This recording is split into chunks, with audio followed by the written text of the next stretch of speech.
Good morning, 7th class. Once again, we are here. I hope you all have enjoyed your last 3 4 holidays and you all are utilizing your time wisely. So, for just a recap, in our previous classes, we have completed revision of 3 chapters, that is, chapter number 1, Nutrition and Plants, chapter number 3, Fiber to Fabric, chapter number 6, Physical and Chemical Change, and today we are going to do revision of chapter number 16, Water. So let's start our revision. Let's start with the important terms, or you can say keywords. Water table. The upper level of the groundwater means underground water होता है earth के अंदर, as you know there is some water, तो उस water का जो top most level होगा वो कहलाता है water table. Next is infiltration, the process of seeping of water into ground. बारिश के पानी का धरती के अंदर जाना कहलाता है infiltration. Aquifer, the ground water stored between the layers of hard rock below the water table. Means water table के नीचे क्या है, बहुत बड़ी बड़ी रॉक्स हैं जिनमें कहीं कहीं पानी स्टोर हो जाता है. It's not a regular river sort of a thing, वो बिल्कुल रिवर जैसा नहीं है, कहीं कहीं थोड़ा थोड़ा पानी स्टोर हो जाता है लाइक पॉन्ड्स, और वो कहलाता है एक्वीफर. नेक्स्ट, वाटर हार्वेस्टिंग और रेन वाटर हार्वेस्टिंग मीन्स बारिश के पानी को फ्यूचर के लिए स्टोर करना. Storing of rain water for the future use. Then next is drip irrigation. Drip means drop. So technique of watering plants by making use of narrow tubing. Tubings means tubes which deliver water directly at the base of the plant. वो technique जिसमें पौधों को पानी दिया जाता है किससे, narrow means पतली ट्यूब से, ड्रॉप वाइज ड्रॉप, जिससे कि जो वो ड्रॉप्स ऑफ वाटर हैं वो डायरेक्टली रूट्स ऑफ प्लांट में जाती हैं और इजीली एब्जॉर्ब कर ली जाती हैं. Now comes to question answers. Draw water cycle and label 4 important processes related to it. So इसके लिए ज़्यादा बड़ी वाटर साइकिल नहीं बनानी है, keep it simple. Land, water, sun, cloud, tree, 4 things. Then sunrays water पर पड़ती है जिससे वाटर का टेम्परेचर बढ़ता है और वो वाटर वेपर्स में चेंज होता है. That process is evaporation, arrow ऊपर की तरह. देन वाटर क्लाउड्स में गया C for clouds, C for condensation means condensation process से क्या बनते हैं, क्लाउड्स बनते हैं. तो यहाँ पे वाटर कंडेंस हो रहा है मीन्स कूल डाउन हो रहा है, ठंडा हो रहा है, जिससे क्लाउड्स बनते हैं. यहाँ पर पानी बहुत सारा भर जाता है, then clouds will become heavy. Heavy होने के बाद दे विल स्टार्ट ड्रॉपिंग. अब ये वाटर जो है अर्थ पे कैसे आएगा, either through rainfall, snowfall, hello. या तो बारिश होगी या स्नोफॉल होगा या फिर ओले पड़ेंगे. तो इसको कहा जाएगा precipitation, the process by which water comes from clouds to earth. वो प्रोसेस जिसमें क्लाउड से वाटर कहाँ पर आ रहा है, अर्थ पर आ रहा है. Next is transpiration, T for trees, T for transpiration means evaporation का प्रोसेस कहाँ से हो रहा है, ट्रीज से हो रहा है. तो ये वाटर कहाँ जा रहा है, क्लाउड्स में.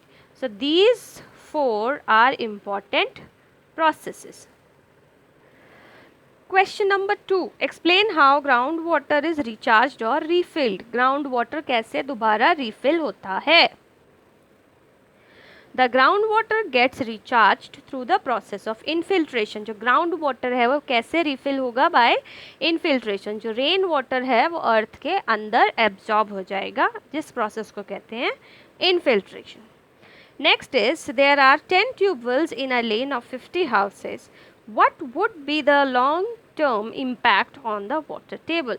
एक गली में 10 ट्यूबवेल्स हैं और उस गली में 50 हाउसेस हैं, तो उसका क्या इफेक्ट पड़ेगा वाटर टेबल के ऊपर. 2 चीज़ें होंगी. अगर बारिश अच्छी होगी तो water table means water, ground water level अपने आप रिफिल हो जाएगा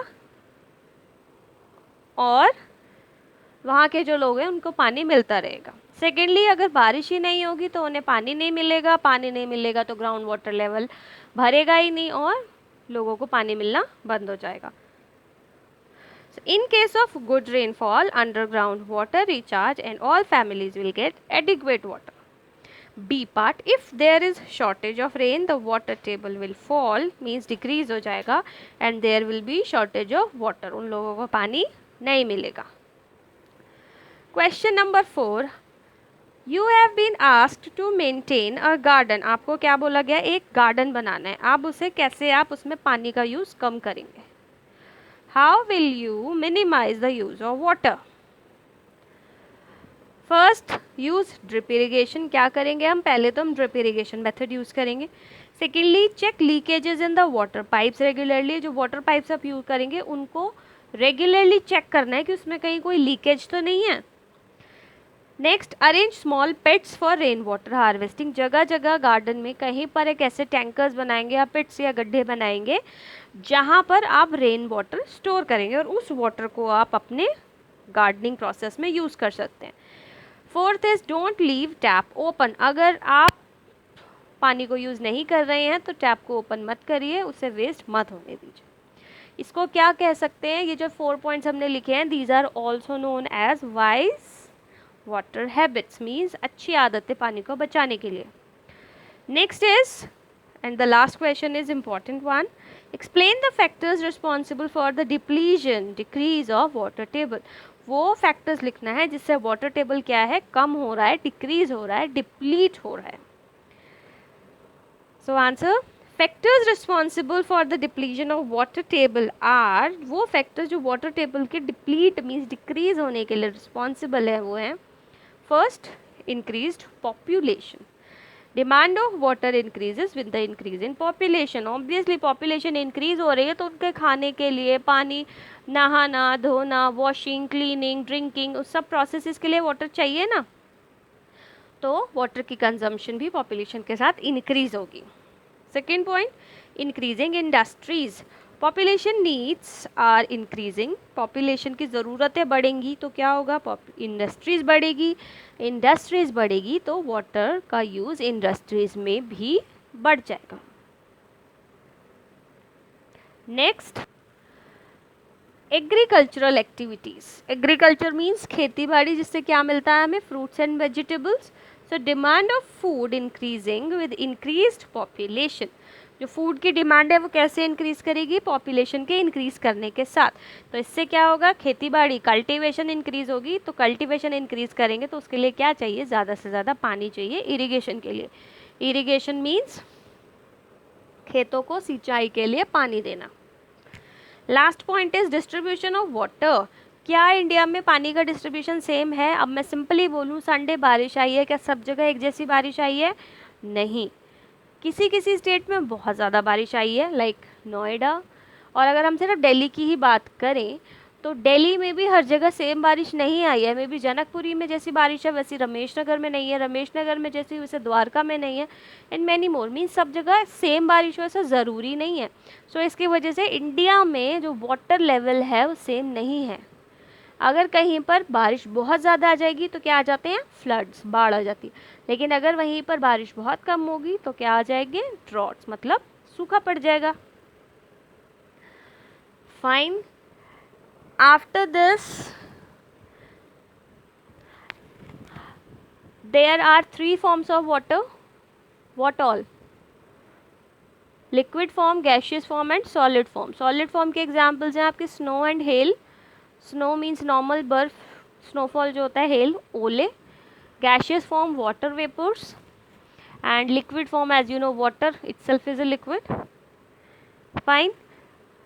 So read this chapter. I hope you are getting your books now. If not, go online, read this chapter. It's very easy. Okay, so stay at home. With this I'm ending up my class. Stay at home, always obey your parents and submit assignments on time. So take care. See ya. Bye.